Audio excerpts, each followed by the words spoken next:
The family of Marsha Ettinghoff is among them. They are suing Novo Nordisk, the maker of Ozempic, for wrongful death. They say Marsha had been taking Ozempic for 6 months when she got sick. Her family thought it was food poisoning, and doctors treated her for that. But after a few days, Ettinghoff complained she still wasn't feeling well. As her family was driving her to the hospital, she aspirated and died. Her death, the suit claims, was due to something called stomach paralysis, a condition where food passes through the stomach and then stays there, sitting there much, much longer than it should. Motley Rice, the law firm representing Ettinghoff's family, says studies have linked Ozempic to the condition, also known as gastroparesis. The suit claims Novo knew or should have known about the risks posed by GLP-1 medications, including severe gastrointestinal complications and other injuries. Gastrointestinal reactions and digestion issues are listed as potential side effects of Ozempic, but gastroparesis is not, according to the lawsuit. Novo denies the allegations and says it will defend itself against the claims, but it has its work cut out for it. The Ettinghoff lawsuit is just one of thousands that Motley Rice has undertaken against the drug maker. Joining us now is attorney Jonathan Orent, who's representing the plaintiffs. Jonathan, thank you so much for joining us. So tell me about Marsha. She had been taking Ozempic for 6 months. She started feeling ill, like she had the stomach flu, and then her family is taking her to the hospital and she dies in the car? Well, first of all, thank you very much for having me and bringing this important story to light. That's right. So Marsha died as a result of aspiration after days and days of uncontrolled vomiting, severe vomiting, and her husband, Tracy, knew that she couldn't wait for an ambulance, and so he went and actually drove her to the hospital, and on the way to the hospital, she aspirated and unfortunately passed away.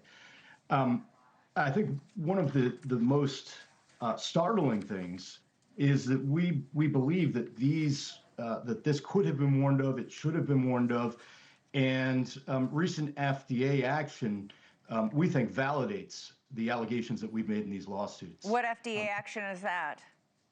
So in the last couple of weeks, the FDA has issued what's called a warning letter following up on a major inspection that they did last year. And this warning letter outlines deficiencies with the post-marketing surveillance process. So the looking out at the people who are taking the drug and looking for adverse reactions, that there were serious flaws in that process.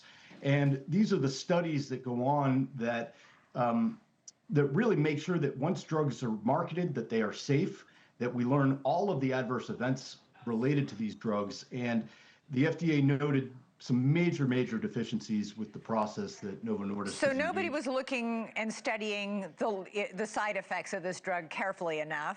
How many other people have had the similar condition that Marsha had, which is basically, to make it simple, you eat food, and then what happened with Marsha, it was just sitting in her stomach. It didn't go through her digestive system. It just sat there, where it made her quite ill, because at some point that, you can't have food just sitting in your stomach like that. Do a lot of people have this? So in our lawsuits, I think that there's about 85% of the 4,000 or so people who are bringing suits against Novo Nordisk for similar injuries that Marsha suffered, are alleging this paralysis of the stomach and gastrointestinal tract. 85% of the 4,000 lawsuits had the same condition of stomach paralysis? That's correct. And I just want to be clear, we're not saying that there aren't that many deaths. Marsha's case is obviously one of the more extreme cases, but there are many, many instances of individuals being hospitalized, having severe issues with their gastrointestinal tract, bowel blockages,